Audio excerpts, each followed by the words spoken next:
अस्सलामुअलैकुम, बिस्मिल्लाहिर्रहमानिर्रहीम। આજે આપણે બનાવવાના છે મટન બિરયાની।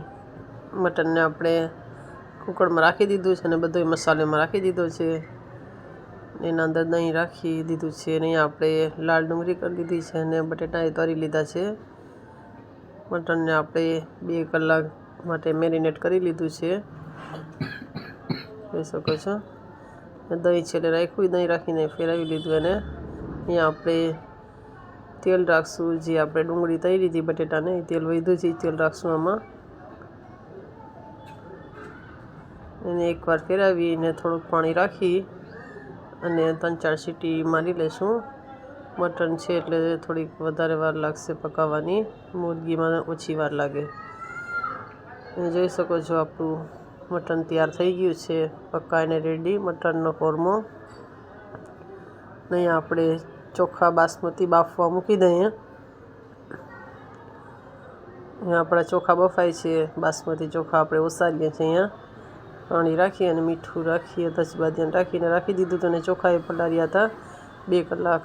ચોખાને પણ આપણે કાઢી લીધા। આપણે ચોખાને કાઢીને કલર મારી દીધો છે ચોખાના અંદરમાં, અને તપેલું આપણે આ જ ચોખાવાળું ખાલી કર્યું છે। એની નીચે અંદરમાં તેલ રાખશું તરિયામાં।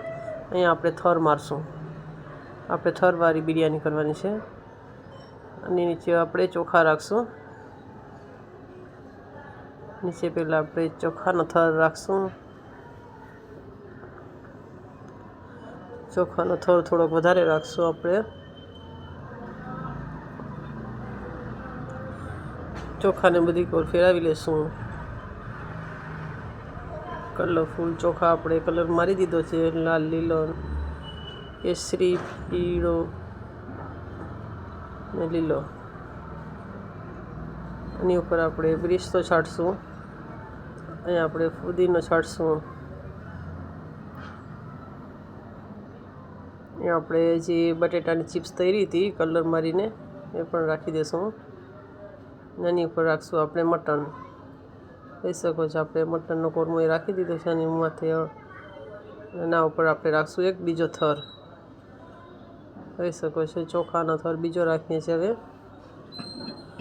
એની ઉપર પાછો આપણે મટનનો થર રાખશું, બટેટા અને મટનનો થર પાછો રાખી દીધો છે। આની ઉપર રાખશું આપણે ત્રીજી વાર ચોખાની લેયર, જોઈ શકો છો ચોખાની લેયર રાખી દીધી છે। હવે આછી પાછા ચોખાની આની ઉપર રાખશું આપણે, જેટલું મટન વધ્યું હતું બધું રાખી દઈશું। માથે ફુદીનો ને બિસ્તો છાંટી દઈશું અને વિસમવા દઈશું 15 મિનિટ, જોઈ શકો છો।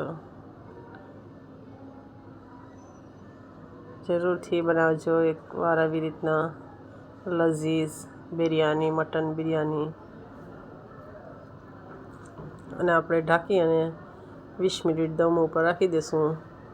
20 મિનિટ થઈ ગઈ છે એટલે આપણે અહીંયા એક વાટકી લેશું, આની અંદરમાં એક કોલસો ગરમ કરીને રાખશું। આની અંદરમાં તેલ, ઘી યા બટર રાખી શકો છો કોઈ પણ વસ્તુ। આપણે અહીંયા તેલનો ઉપયોગ કર્યો છે, તેલ રાખશું અને આપણે ઢાંકી દઈશું, દમ દઈશું। અહીંયા આપણે એક ડુંગળી કટિંગ કરી લીધી છે કચુંબર સારું, એની ઉપર દહીં રાખીને મિક્સ કરી લઈશું। બિરયાનીમાં કચુંબર સરસ લાગે। દહીંવાળી ડુંગળી આપણે બનાવી લીધી છે,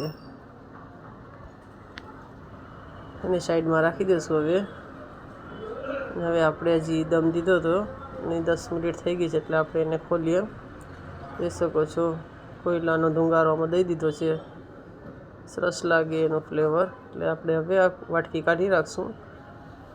તૈયાર છે આપણી મટન બિરયાની દમદાર, જોઈ શકો છો। આવી રીતના થોડીક ફેરાઈ નાખશું એટલે બધામાં વરાળ આવી જાય કોયલાની। જરૂરથી બનાવજો આવી જ રીતના મટન દમ બિરયાની। ખુશ્બુદાર લઝીઝ બિરયાની તૈયાર છે આપણી। વિડીયો પસંદ આવે તો લાઈક, શેર અને સબસ્ક્રાઈબ કરતા ભૂલતા નહીં।